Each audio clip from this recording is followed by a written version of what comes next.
Hello everyone, Fuzz here, and a big welcome back to Final Fantasy IX. So I know we've spent a long time now in Limblum here. I think this is about the 4th episode, where we've just been basically going over the story. And we had some excitement in the last episode when we did the Festival of the Hunt. But this should be the final episode now, where we are in this place, at least for a while. So we can move on to new things after this.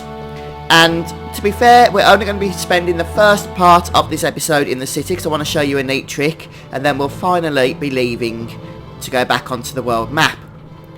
So we're going to head over first of all to the business district.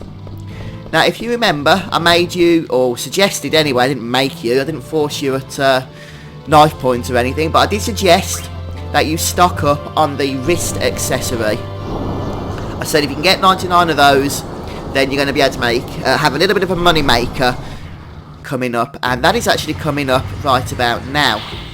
So we're going to head into the square of the business district, where we can go and visit the shops. The weapon shop and the synthesis shop are the actual two shops that we're going to be aiming for. So since I've done the little trick with the controller, it seems to be working again, all nice and proper now. So I'll just get a little bit confused if the shops are this section, the square, or to the left. Okay, that's okay, we're in the right place. Right, so first of all we're going to head into the weapon shop. And I've got 6,600 gil. So we want to make sure we don't spend gil so that we get less than 1,000. We need to keep 1,000. But what we do want to do, in order to synthesize with our wrists, is buy these steepled hats here. But again, I'm not going to spend more than 5,600 gil. So I'll just get 21 for now. And that gives me a stock of 24. But because we're doing a money maker here, we can go and restock on steepled hats in order to continue making money to deplete the rest of our wrists. And now what we're going to do is head into the synthesis shop here and speak to the very pleasant lady at the counter. Oh, put help actually into the synthesis shop rather than the item shop. Right, so this is the synthesis shop. We'll try that one again. We'll just ignore that little blooper. If I had a big editing budget, I could cut that bit out and you'd never know that I made a silly mistake there. Right, and what we want to do is make the cotton robe. So we'll go ahead, and now we should be able to sell that at the item shop. So it's a little bit of backtracking, or with the weapon shop, I don't suppose it matters which. And if we go down to the cotton robe, we can sell it for 2,000, which gives us a total profit after purchasing the items that we needed and the cost of the synthesis of 600 gil for each one that we do. So as we do that over and over, we can increase our stock of steepled hats and get more of those at a time, and we can make a nice tidy profit. So if you remember, we came in here with 5,600 gil, and I'm going to get a few of these made and we'll see where we are left with afterwards. And I'm done with that.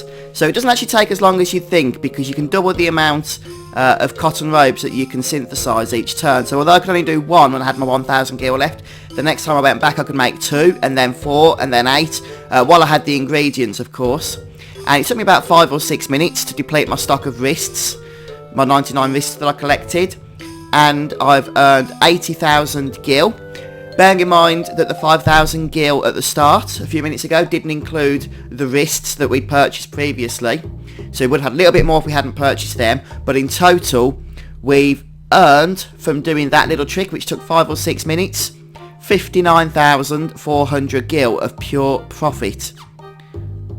So there we go. And again, you can buy more wrists. You can't from this place, unfortunately, which is why I suggested we get them earlier. But you buy more wrists, buy more steepled hats, and you can basically do that for infinite amount of gil. So I would say not too bad at all. One thing I would suggest is, with all this newfound money you've managed to get, you buy a glass armlet and another steepled hat, since they're actually pretty good, especially for VV. And anything else you might want to buy for Steiner and Dagger as well, although it's hard to see exactly what they would need based on the fact that they're not in the party at the moment. So we could get some silver gloves, look. It's not like we can't afford it anymore. And let's see what we can equip Freya here out with. She could learn antibody. Undead killer from the silver gloves we just purchased, although we did have 3 of those already. And the mithril gloves. So I think we'll carry on with antibody for a moment, because the ability to not get poisoned is a pretty strong one. And we'll equip her with dragon killer. I suppose we can put cover on her as well. And is that about it? It certainly seems to be the case. So we'll come out of this menu now.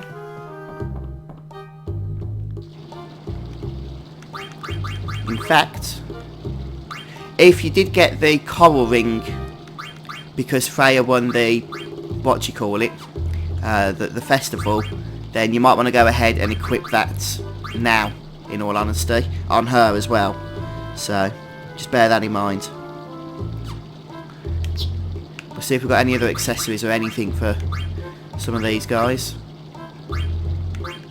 We could go ahead and put the glass armlet onto Zidane there. We'll keep that. And we'll see what we can put onto Vivi here.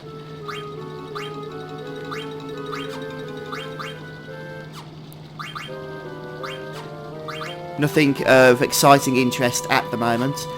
Let's just have a quick look at the abilities that Zidane has just learned, or been able to use. Although he's only got 2 left, so Steel Gill I'm not too fussed about. Antibody again would be somewhat useful.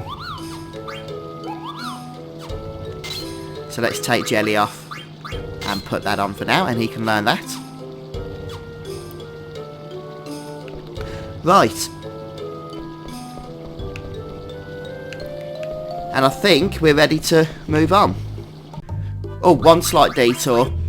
Make sure you buy a few more javelins if you can afford them. Get at least 1 more, because you're going to need 3 for synthesis later, and they actually become very, very, very hard, if not impossible to get a little bit later on. So if we do it now, hopefully it's something we can remember.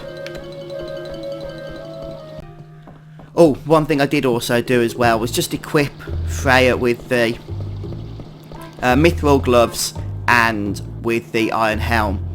The reason I've done that is because I don't think status ailments, although it would be nice for her to learn the antibody, status ailments aren't the most common effect that's been inflicted against our party at the moment, so I'd rather go really for learning offensive stats so that we can speed through battles a little bit more quicker. And not only that, but she'll learn the level up ability as well, which will just give us the option to power up a little bit quicker. And we don't want to be leaving just yet. We want to head back to the station.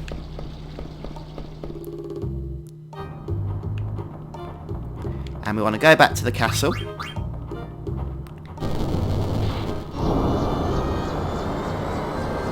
So the plan now is to head to the basement of the castle.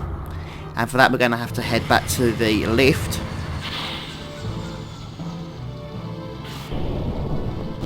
So just wait for Zidane to make his way here.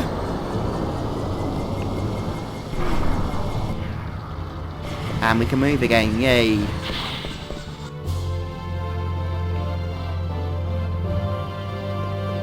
Right, I think I'm just about learning my way around this place now. At first it's like quite confusing, but you do start to get used to it after a while. Especially because we've been here for so long now, haven't we? So we're going to go to the base level. Hopefully we've collected all the items that can be collected by this point at Limblum here. And this is the base level. I'm going to take this train over here and we're going to ride it to Serpent Gate.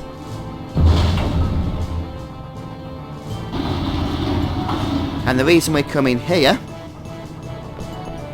is because there's an item for us to pick up. And that's the wired, if I'm pronouncing that correctly, thingy. And now we're going to ride to Dragon's Gate.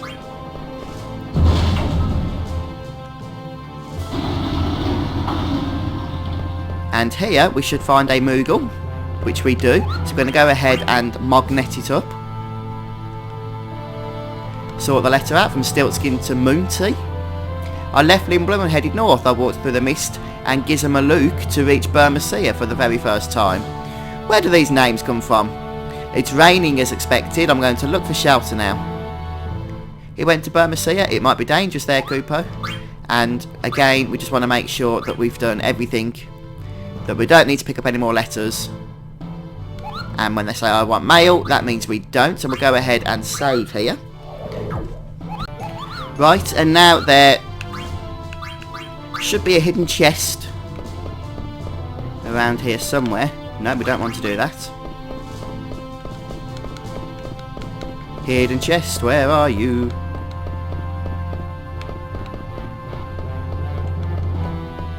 There we go. And we get a decent tent out of that, and there's also a merchant here.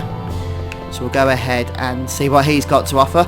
The only thing that you might care about, other than potions of course, if you need to stock up on those, is the fact that this guy sells softs, which are pretty good against the petrify ability. So I am just going to get a few of those. We're getting through this guild that we've made out, aren't we? But we can always get more if need be. And we've got 6 potions, which we are moving on to high potions now, but I will get a bit more stock of those since they're not exactly expensive, are they? And it looks like we are ready to move on. And we're going to go back onto the world map now, where there's a little bit of optional content that we can explore, which obviously is optional, so you don't have to do it, but I do recommend it, especially if you just want to give yourself that little bit of the edge. Now this first section is actually going to be really optional, actually a bit of a challenge, and I recommend it because if we can complete it, it will mean that we can actually recruit another character into the 4th open character slot we have at the minute. A character that is completely optional now, but will become mandatory a little bit later on in the game. But if we recruit this character now, we can actually begin leveling them up and not have to play catch up later on.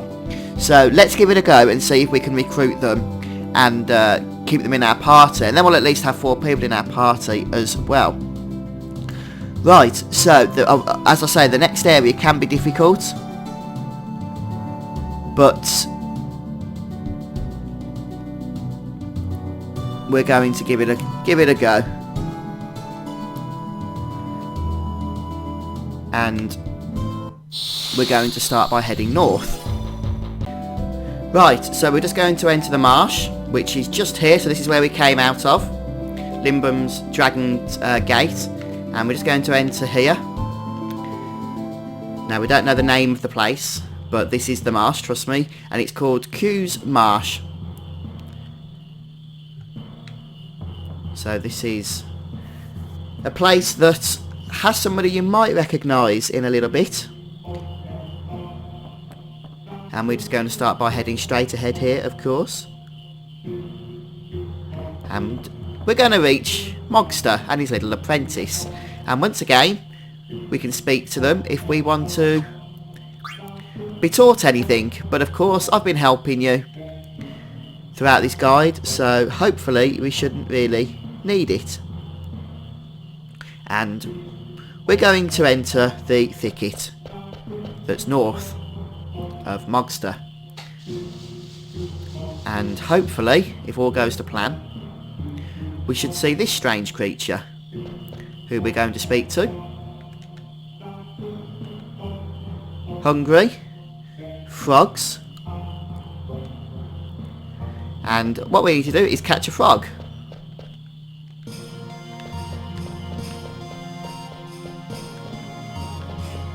Which can be easier said than done.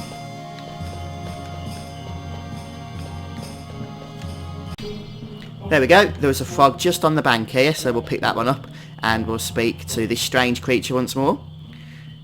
You got frog? Frog's very good. Who the heck are you? Me? And we can name Quina. So we shall go ahead and do that. Age between 70 and 90, flipping heck. Anyway, confirm that. Quina, do you want this frog? Yes, yes, yes, yes. Alright, here you go. Yay! Right, that makes Quina happy. As you can see, Quina like frogs. It might be Quina, you know, this character's name, rather than Quina or Quina. I can't pronounce Final Fantasy terminology. I suck at it. Here comes Quail. And Quail looks very chefy. So we get a seat. Can't master art of eating, just chasing frogs, Quina. But master, frogs very good. Frogs here best, better than Alexandria's. Quina, you in darkness need some light. World big place, many many foods. Alexandria just one kingdom, you need go out more, eat other food. Go out into world, sounds scary. Of course, many good frogs outside. All coos love frogs best. Eating frogs is key to growth. Coo marshes exist all over world. Go eat frogs in other marshes. I promise you get much learning. Traveller, please show Quina the world. Anywhere with food, good. And we want to select why not. Will I find yummier frogs outside? There's plenty of stuff in the world that tastes better than frogs. Really, really? Okay, I go with you.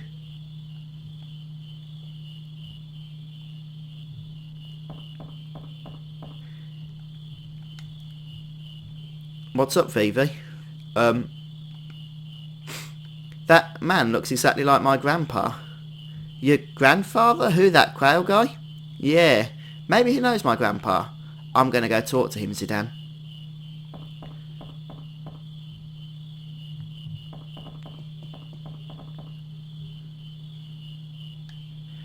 What wrong? Something on my face? Do you know a man named Quan? I not know that bigot. Grandpa Quan was a bit strange, but how do you know him? I no can answer. Grandpa Con looks exactly like you, Mr. Quail. Of course, we from same tribe. You really don't know him? No, I not know this Con. Honestly? That's too bad. Let's go, Vivi. Okay.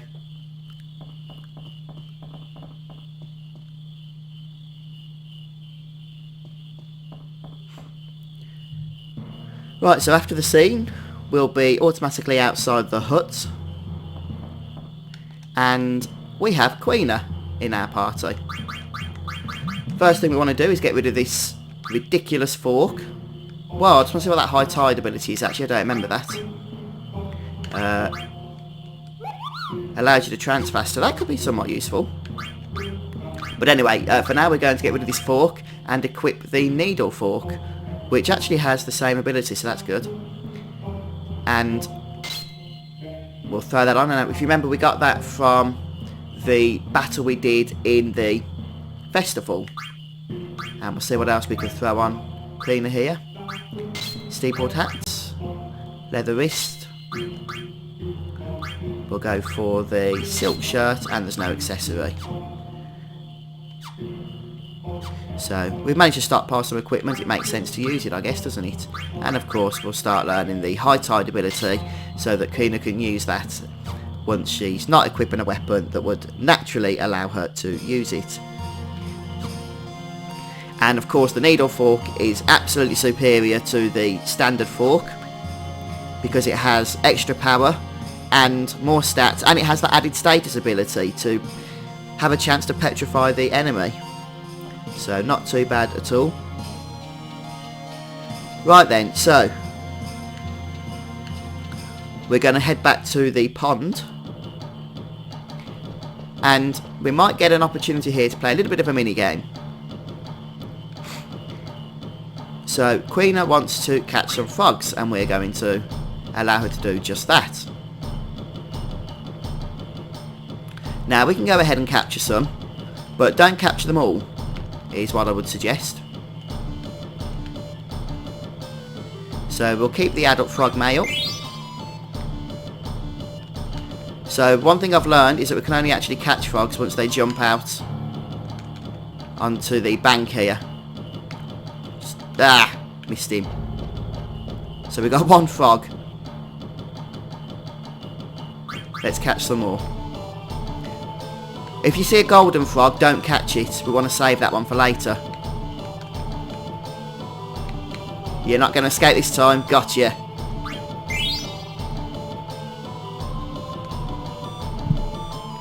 Looks like we're getting a bit of a scene now. The more we catch, the more rewards we get, basically. But we do want to keep at least one male and one female in the pond, simply because they'll respawn a lot faster then. That's the idea anyway. Can we get that one? No. Had enough, Quina? Let's go for one more.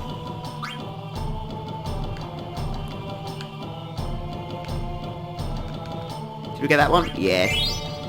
And let's see what reward we're going to get now. If we get one, maybe. You know, we don't deserve one this time. This time we get an ether.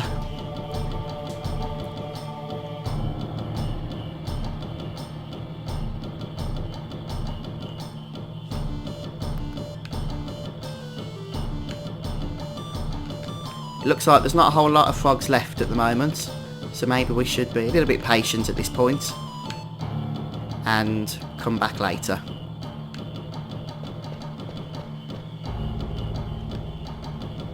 Let's say we're done catching. Right.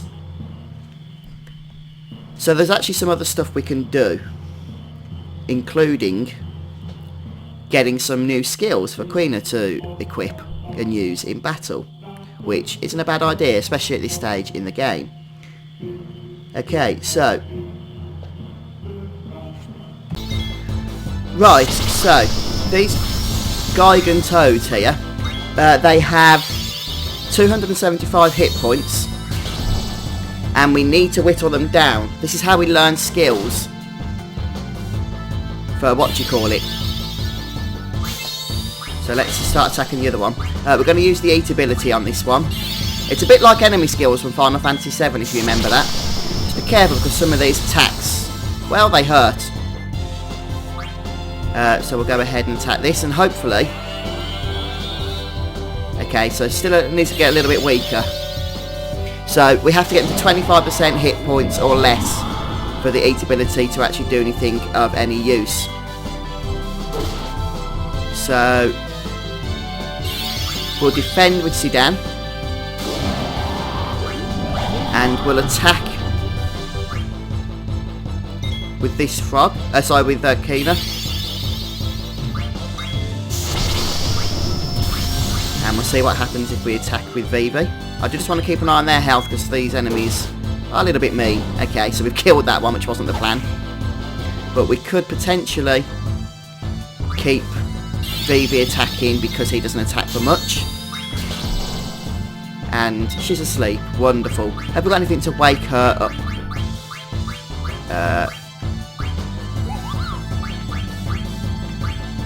Doesn't look like it. Which is annoying, so we're going to have to use Vivi to attack Quina. What? That is annoying. Now we're going to have to start healing up like no tomorrow. throw a potion onto Vivi for now. Hopefully Quina will survive until we get new potion opportunities.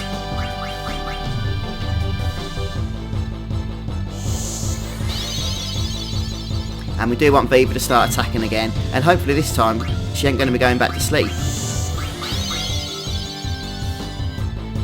Right then. Queen at best, we could try to use Eat, but I don't think it's weak enough yet.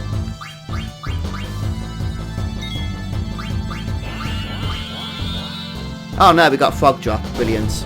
But that's not what we're actually... Oh no, it is Frog Drop, yeah, that's what we want. And there's another enemy we want to fight around the marsh as well, called Oxalotti. Learning some abilities there as well, which is pretty decent. So, this is the area I suggest that you try and farm for enemies. And the next one is Oxalotti, which can take a bit of time to find because the enemy encounters here aren't the most common. And it's more frogs. Okay, this is actually what we want. And I keep getting these silly back attacks, they're really annoying. It might be something to do with the level differences, because this is quite a stronger area than what we're used to. Okay, so that's a good start. And we should be able to eat this one as long as Vivi doesn't kill it. They have 211 hit points, and that's just about on 200 now. And we get Aqua Breath. So now we have 2 blue magic abilities, which as I say are the same as the enemy skills from Final Fantasy VII, but unique to Quina in this game. And we're well on our way to strengthening our new character up. But there's quite a few more abilities we can go ahead and learn. But I'm kind of thinking we'll start with those in the next episode, since I've been going on a bit now and my wife is getting on my case to come off for a bit. So I'm going to say goodbye to you folks. And thanks for watching. Please don't forget to like the video if you've enjoyed it. I hope it's helped you out. Some of this optional stuff should be powering up your team, which is always a good thing. So join me back next time as we continue on with Final Fantasy IX and continue on with teaching our new party member new abilities that will help us on our way. Until then, take care and I'll see you soon folks. Bye for now.